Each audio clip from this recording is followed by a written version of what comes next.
శ్రీమాత్రే నమః. గురవే సర్వలోకానాం విసజే భవరోగిణాం నిదయే సర్వవిద్యానాం దక్షిణామూర్తయే నమః.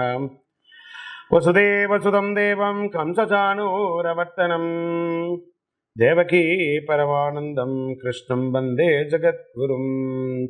సద్గురుకులదేవతాభ్యో నమః. ప్రతి ఒక్కరు కూడా మీ యొక్క గురువులను, మీకు విద్య నేర్పిన గురు, మీ యొక్క ఉద్యోగంలో గురు, మీకు వ్యాపారంలో గురు, మీ ఇంటి గురువులు, జగద్గురువులు అందరినీ కూడాను ప్రార్థన చేసుకోండి. ఈ నెల మనం చెప్పుకోబోయే ఈ యొక్క జాతక ఫలితం అంతా కూడాను గురుగ్రహ స్థాన చలనం, దాన్ని గురు పెయర్చి అంటారు. రానున్న మే 1, 2024 నాడు స్థానం మారుతున్నారు. బృహస్పతి తన యొక్క స్థానం మేషరాశి నుండి వృషభ రాశికి మారుతున్నారు. మే 1వ తేదీ క్రోధినామ సంవత్సర చైత్రమాసం కృష్ణపక్షం శ్రవణ నక్షత్ర బహుళపక్ష అష్టమి మధ్యాహ్నం 1 గంటకు మేషరాశి నుండి వృషభ రాశికి మారుతున్నారు బృహస్పతి. దేవగురువు అయినటువంటి బృహస్పతి గురు భగవానుడు మేషరాశి నుండి అసుర గురువు అయినటువంటి శుక్రుని యొక్క రాశిలోకి మారుతున్నారు వృషభంలో. ఈ సంవత్సరం కాలపురుషుని యొక్క తత్వంలో 2వ ఇల్లు అయినటువంటి ధనస్థానంలో గురు భగవానుడు కూర్చోబోతున్నాడు. గురు భగవానుడు గోచార ప్రకారం 2, 5, 7, 9, 11లో సంచరిస్తే అద్భుతమైనటువంటి ఫలితాలని చెప్తారు. గురు చూసిన కోటి లాభం అంటారు. గురు భగవానుడు అనుగ్రహం రావాలంటే అంత ఈజీ కాదు, అది యోగమే కదా. అది వచ్చిందంటే నవగ్రహాల్లోనే శుభప్రదమైనటువంటి గురు భగవానుడి యొక్క సంపూర్ణ ఆశీస్సులు మనకు కావాలి. ఐశ్వర్యం, పదవి, విద్య, వివాహం అన్ని రకాలుగా కావలసినటువంటి ఇచ్చే ఏకైక దేవుడు ఈ నవగ్రహాల్లో ఎవరైనా ఉన్నారంటే అది బృహస్పతి దేవుడే, గురు భగవానుడు. 2024 గురు ప్రభావంతో ఈ 3 రాశుల వారికి కొత్త ఏడాది అంతా విశేషమైనటువంటి ప్రయోజనాలు ఉంటాయి. గురువు వృషభ రాశిలో కూర్చొని తన 5వ చూపుతో కన్యా రాశిని చూస్తున్నారు, 7వ చూపుతో వృశ్చిక రాశిని చూస్తున్నారు, 9వ చూపుతో మకర రాశిని చూస్తున్నారు. సో ఈ 3 రాశుల వారికి జాక్పాట్ అని చెప్పచ్చు, ఇంకా జాక్పాట్ అనే చెప్పచ్చు. మిగిలిన రాశులు తీసుకుంటే తులారాశి వారికి ఉన్న 8వ ఇంటిన అర్ధాష్టమ శనిగా వెళ్తున్నారు, ధనుసు రాశికి 6వ ఇంట్లో వెళ్తున్నారు, షష్టాష్టమంగా వెళ్తున్నారు. ఈ గురువు పెయర్చి ద్వారా మేష, కర్కాటక, వృశ్చిక, మకర రాశులకి అద్భుతమైనటువంటి ఫలితం. బాగా గుర్తుపెట్టుకోండి, మళ్ళీ రిపీట్ చెప్తున్నాను. మే 1వ తారీఖు నుంచి 1 సంవత్సర కాలం మేషరాశి మిత్రులారా, కర్కాటక రాశి మిత్రులారా, వృశ్చిక రాశి మిత్రులారా, మకర రాశి మిత్రులారా, మీరు పట్టిందల్లా బంగారమే. కానీ మీ ప్రయత్నం చేయాలి. ప్రయత్నం చేయకపోతే బంగారు వచ్చినా కూడా ఉపయోగం లేదు. అంత అద్భుతం ఈ గురు భగవానుడు అన్ని యోగాలు ఇవ్వబోతున్నాడు. వృషభ, మిథున, సింహ, తుల, ధనుసు రాశి వారు, మీనరాశి వారంతా కూడాను సుమారైనటువంటి ఫలితాలని పొందుతున్నారు. గురు పెయర్చి అనేది గురుస్థానం సంవత్సరానికి ఒక్కసారి జరుగుతుంది. కొన్ని మాసాల్లో అధిక సారంగానూ, కొన్ని మాసాల్లో వక్రగతిలోనూ ప్రయాణిస్తూ ఉంటారు. గురు పెయర్చి ఫలితాలు మాత్రమే ఒక జీవితం యొక్క మార్పుని, వారి యొక్క జీవితాన్ని మారుస్తుంది అంటే మాత్రం చెప్పలేనండి. బాగా గుర్తుపెట్టుకోండి, గురువు మారగానే మీ జీవితం మారిపోతుంది అంటే కూడా నేను ఒప్పుకోను. మీ యొక్క పుట్టిన జన్మ రాశి, జన్మ లగ్నం, మీరు పుట్టిన సమయంలో ఏదైతే ఉంటుందో మీ యొక్క గ్రహ బలంతోనే జీవితాలు అనేది మారుతుంది. వారి జాతకంలో ఉన్నటువంటి దశాబుద్ధుల గ్రహాల ద్వారానే జాతకం మారుతుంది అని కూడా చెప్పడం జరుగుతుంది. ఓకే, ఈ గురు భగవానుడు అంటే ఎవరు? అసలు మనకు ఒక బయోడేటా ఉంటుంది కదా, నేను సో నా పేరు ఇది, నా గోత్రం ఇది, నా ఇల్లు ఇది, నేను ఇంత చదువుకున్నానని. ఈ గురువు ఎవరు? ఆయనకి సొంత ఇల్లు ఏది? ధనుస్సు, మీనరాశి ఆయనకి సొంత ఇల్లు. ఉచ్చ రాశి ఎవరు? కర్కాటక రాశి. నీచ రాశి ఎవరు? మకర రాశి. ఆయనకి ఇష్టమైనటువంటి దిశ ఏది? ఉత్తర దిశ. అతిదేవత ఎవరు? బ్రహ్మ. ఆ బృహస్పతి గురుని యొక్క రంగు ఏది? పసుపు. ఆయన ప్రయాణం చేసే వాహనం ఏది? ఏనుగు. ఆయనకి ఉపయోగించే ధాన్యాలేంటి? శనగలు. ఆయనకి ఇచ్చే పుష్పాలేంటి? రోజ్బెర్రీ అంటారు. వస్త్రం పసుపు రంగు వస్త్రం వారికి ఇష్టం. వారు ధరించే రత్నం ఏంటి? పుష్యరాగం, కనక పుష్యరాగం. వారికి ఇచ్చే నివేదన ఏంటి? శనగల పొడితో తయారు చేసిన అన్నం చాలా ఇష్టం వారికి. వారికి ఇచ్చే లోహం ఏంటి? బంగారం. ఆయన యొక్క జాతి ఏంటి? మగ జాతి. ఆయన యొక్క అవయవం ఏంటి? కండరం ఆయన యొక్క అవయవం. స్నేహపూర్వకమైనటువంటి గ్రహాలు ఈ బృహస్పతికి ఎవరెవరు ఉన్నారు? సూర్యుడు, చంద్రుడు, అంగారకుడు. శత్రుగ్రహాలు ఎవరు? బుధుడు, శుక్రుడు. ఆయన యొక్క భార్య ఎవరు? తారాదేవి. మరి ఆయన పిల్లలు ఎవరు? భారద్వాజుడు, కుజుడు. ప్రార్థనా స్థలాలు ఏమున్నాయి? దక్షిణామూర్తి స్థలాలు, గురుస్థానాలు, గురు భగవానికి సంబంధించిన అన్ని దేవాలయాలు ఆయనకి ప్రార్థనా స్థలమే. ఆయనకి అర్హత ఏంటి? ఈయనకున్న అర్హత, ఈయనకొక పొజిషన్ ఏంటి అంటే దేవగురువుగా ఆయన ఉన్నారు. ఎంత అద్భుతం చూస్తారా ఈ బృహస్పతి. మళ్ళీ చెప్తాను, గురు చూసిన కోటి లాభం. సరే, ఈ యొక్క బృహస్పతి యొక్క అనుగ్రహంతో ఈ 12 రాసుల వారికి, ద్వాదశ రాసుల వారికి ఈ సంవత్సరం ఎలా ఉండబోతుందని ఒక్కొక్క రాశిగా మనం తెలుసుకోబోతున్నాం. ప్రపంచ దేశంలో నివసించే మీనరాశి మిత్రులారా, మీరు గురు భగవానునే రాశినాథుడిగా పొందినటువంటి మీనరాశి మిత్రులారా చాలా ప్రేమ ఆప్యాయత కలిగిన వారుగా ఉంటారు.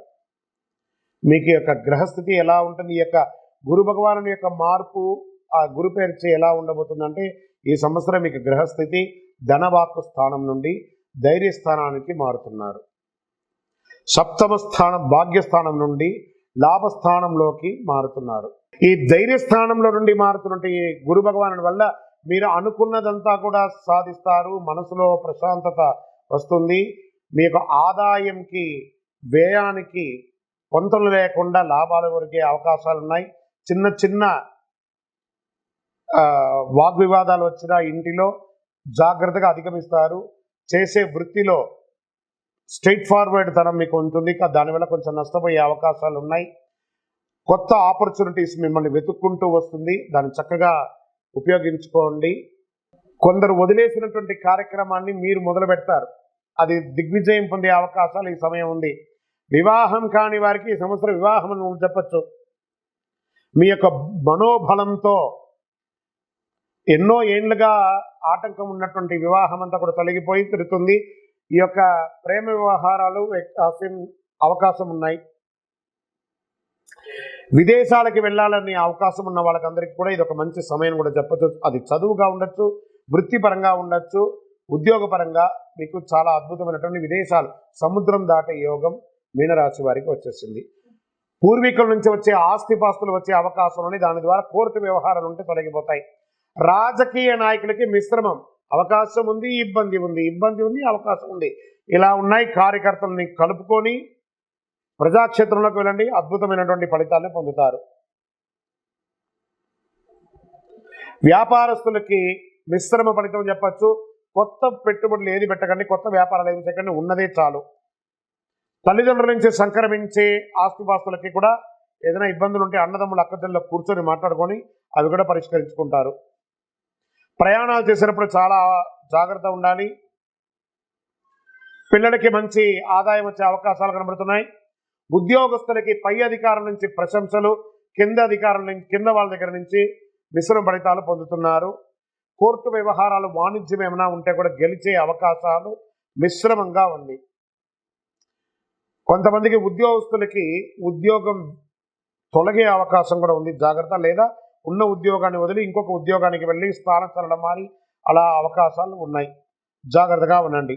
కొత్త ఒప్పందాలకి ఏది కూడా అగ్రిమెంట్స్ వేసేటప్పుడు డాక్యుమెంట్స్ ఒక్కసారికి 10 సార్లు చదివి, బ్యాంక్ లోన్కి వెళ్ళినా, చిట్ ఫండ్కి వెళ్ళినా, లేదా ఏమైనా అగ్రిమెంట్స్ వేసినా ఒక్కసారికి ఎంట్రీ పాలసీ ఎలా ఉందో ఎగ్జిట్ పాలసీ కూడా అలా చూసుకొని బయటకు వెళ్ళండి. మీకు రావాల్సినటువంటి డెట్స్, ఆ అప్పులన్నీ కూడా త్వరగా తీరే అవకాశాలు ఉన్నాయి. మీరు ఇవ్వవలసిన అప్పులు కూడా తీర్చే అవకాశాలు కూడా సంవత్సర ద్వితీయంలో బాగా ఉంది. వాహనం నడిపేటప్పుడు జాగ్రత్త ఉండాలి. అనవసరమైనటువంటి ఖర్చులు ఎక్కువ అవుతూ ఉంటాయి. వైద్యపరమైనటువంటి కొంచెం సూచనలు ఉన్నాయి. సర్జరీలు కూడా వచ్చే అవకాశాలు ఉన్నాయి, జాగ్రత్త. ఆభరణాలు కొనే అవకాశాలు ఉన్నాయి, వాహనం కొనే అవకాశాలు ఉన్నాయి, గృహప్రవేశ అవకాశాలు కూడా ఉన్నాయి. ఓవరాల్ కళాకారులకి చాలా బాగుంటుంది. టీవీ, ప్రింటింగ్ మీడియా వాళ్ళకి బాగుంటుంది. ఐటీ రంగం వారికి బాగుంటుంది. వ్యవసాయదారులకి బాగుంటుంది. అప్పుల బాధల నుంచి తొలగడానికి కాస్త స్ట్రెస్ ఉంటుంది. ఓవరాల్ మిశ్రమంగా ఉందని చెప్పచ్చు. మీ యొక్క సంపూర్ణ జాతకం మీ పరిసర ప్రాంతాల్లో ఉన్నటువంటి సద్గురువులను సంప్రదించి మీ జాతకాన్ని తెలుసుకోండి. ఇంకా మా ద్వారా తెలుసుకోవాలనుకుంటున్నారా? ఈ కింది నెంబర్కి మీ పేరు, date of birth, time of birth, place of birth WhatsApp చేయండి, కాల్ చేయకూడదు. సరే, ఈ మీనరాశి వారికి శని భగవానుడు బాగాలేదు, కాస్త గురువు మిశ్రంగా ఏం చేయాలి పరిహారం? ఒక సుబ్రహ్మణ్య స్వామి దేవాలయానికి వెళ్ళండి, పాలాభిషేకం చేయండి. ఒక 16 మంగళవారాలు సుబ్రహ్మణ్య స్వామికి ఆరాధన చేయండి. సద్గురవే నమః అని పారాయణం చేయండి. మే 1వ తారీఖున బృహస్పతి దేవాలయానికి వెళ్ళి మీ యొక్క వయసు ఎంత ఉందో అన్ని దీపాలు వెలిగించండి. మళ్ళీ చెప్తున్నాను, ఈ యొక్క జాతకం చూడగానే మీకు ఏదో గొప్ప జరిగిపోతుంది మాత్రం ఊహించుకోకండి. మీ యొక్క కర్మఫలం ఎలా రాసి ఉంటే అలా జరుగుతుంది. మేము చెప్పే ఈ యొక్క రాశి ఫలితాలని గోచార గ్రహస్థితిని బట్టి యూనివర్సల్గా చెప్తున్నాం. మీ జాతకానికి 12 రాశుల వారికి కూడా ఇది 40% మాత్రమే వస్తుంది. మీ యొక్క వ్యక్తిగత జాతకం ద్వారానే సంపూర్ణంగా వస్తుంది. ఇంకను ఈ 12 రాశుల ద్వారా ఈ గురు పేర్చి చూస్తున్నటువంటి ప్రేక్షక మిత్రులందరికీ కూడా, మా టీవీని ఆదరిస్తున్నటువంటి ఇప్పటి వరకు మా ఛానల్ని ఆదరిస్తున్న ప్రతి ఒక్కరికి పేరు పేరున శుభాకాంక్షలు. రానున్న రోజుల్లో ఇంకా మంచి మంచి కార్యక్రమాలు ఇస్తాం. మీరు మా యొక్క ఛానల్ కార్యక్రమాలన్నీ చూస్తున్నారు, మాకు కనబడుతుంది ఎంతమంది వ్యూవర్స్ ఉన్నారో. కానీ సబ్స్క్రైబ్ అండ్ గంట గుర్తుని కాస్త గుర్తుకు తెచ్చుకోండి, అలా క్లిక్ చేయండి. ఇంకా ఎన్నో కార్యక్రమాల్ని నేను మీకు అందించడానికి సిద్ధంగా ఉన్నాం. మీరందరూ కూడాను ఈ యొక్క 12 రాశుల్లో ఉన్నటువంటి అందరూ కూడాను ఈ ప్రపంచమంతా కూడా ఈ గురు పేర్చి ద్వారా ఆయురారోగ్య ఐశ్వర్య భోగభాగ్యాలతో ఉండాలని అఖిలాండ కోటి బ్రహ్మాండ నాయకుడు శ్రీ ధర్మశాస్త్ర అయ్యప్ప స్వామి వారిని ప్రార్థిస్తున్నాం. మీరు తిరుపతికి వచ్చినప్పుడు మన అయ్యప్ప స్వామి వారి 18 అవతారాల దేవాలయం అష్టాదశ శాస్త్ర దేవాలయాన్ని బ్రహ్మశ్రీ డాక్టర్ చంద్రమౌళి గురుస్వామి గారు నిర్మించి సమాజానికి అంకితం ఇచ్చున్నారు. తిరుపతి రైల్వే స్టేషన్ నుండి బస్టాండ్ నుండి 3 కిలోమీటర్ల దూరంలో కపిల తీర్థానికి దగ్గరగా జీవకోన అనే ప్రాంతంలో మన దేవాలయం ఉంటుంది. అందరూ వచ్చి దర్శనం చేసుకోండి. జీవితంలో రాసి పెట్టి ఉంటేనే ఆ దేవాలయంలో అడుగు పెట్టగలం. అంత అద్భుతమైనటువంటి ఆ జీవ నది పడుతున్నటువంటి, ఆ జలపాతం పడుతున్నటువంటి ఆ ప్రాంతంలో ఉన్న దేవాలయం. భగవద్ అనుగ్రహాన్ని పొందడానికి అందరూ రావాలని కోరుకుంటున్నాము. విజయోస్తు. వందే మాతరం, వందే మాతరం, వందే మాతరం. బ్రహ్మశ్రీ చంద్రమౌళి వెంకటేశ్వర శర్మ గురుస్వామి శరణమయ్యప్ప. అక్కడి నుంచి ఇది అయిపోయిందా? ఇక గత కొన్ని రోజులుగా మనం కరంగాళి మాల గురించి మనం చెప్తున్నాం. కరంగాళి మాల, ఈ యొక్క కరంగాళి మాలను ఎంత వేసుకుంటే మంచిదా చెడుదా, ఇది మార్కెట్లో చెప్తున్నారు, ఇది అవసరమా లేదా, దీనివల్ల ఫలితాలు ఏమైనా ఉన్నాయంటే, వెస్టర్న్ ఘాట్స్లలో వచ్చినటువంటి ఒక చెట్టు 150 సంవత్సరాలు దాటిన తర్వాత దానికి సెంటర్ స్టెమ్స్తో నుంచి తీసినటువంటి తయారు చేసినటువంటి మాల కరంగాళి మాల. ఈ కరంగాళి మాల పూర్వకాలంలో చూస్తే పెద్ద పెద్ద దేవాలయాలకి, పెద్ద పెద్ద భవనాలకి అంతా కూడాను ధారావంతరంగా కూడా ఇదే వేస్తారు. చాలా స్ట్రాంగ్గా ఉంటుంది. దీన్ని వేసుకోవడం వల్ల అంగారక గ్రహదోషం, సంతానం లేని వారికి సంతానలేమి, ఇవన్నీ కూడా జరుగుతుంది. శరీరంలో నర్వస్ సిస్టమ్స్ అంతా బాగుంటుంది. ఐశ్వర్యం, లక్ష్మీ కటాక్షంగా ఉంటుంది. అద్భుతమైనటువంటి ఫలితాలు, శత్రు జయం, వ్యాపారంలో విజయం. దీనంతా కూడా ఎవరైనా సెలబ్రిటీస్ లేదా పెద్ద పెద్ద సినిమా వాళ్ళు, రాజకీయ నాయకులు వేసుకోవడం కాదు, అందరికీ అందుబాటులో ఉండేటట్టుగా మా పూజా ద్రవ్యం 18 అనే ఒక సంస్థ హైదరాబాద్ అప్సిగూడ స్ట్రీట్ నెంబర్ 8లో మన సంస్థలో భక్తుల అందరి కోసం ఒక 48 రోజులు పూజ చేసి విత్ సర్టిఫైడ్ ఒరిజినల్ సర్టిఫికేషన్తో సహా, జర్మాలజీ సర్టిఫికేషన్తో సహా ఈ కరంగాళి మాల అనేది అందుబాటులో ఉంది. కావలసిన వారు సంప్రదించండి, మా నంబర్కి ఫోన్ చేసి. తప్పకుండా మీకు ఆ కరంగాళి మాలను పొందండి. సకల ఐశ్వర్యాలను పొందండి. కుబేరుని యొక్క చూపు కూడా, లక్ష్మీదేవి యొక్క చూపు కూడా మీకు పొందుతుంది. అన్ని రకాలుగా దిగ్విజయం పొందుతారు. నమస్కారం.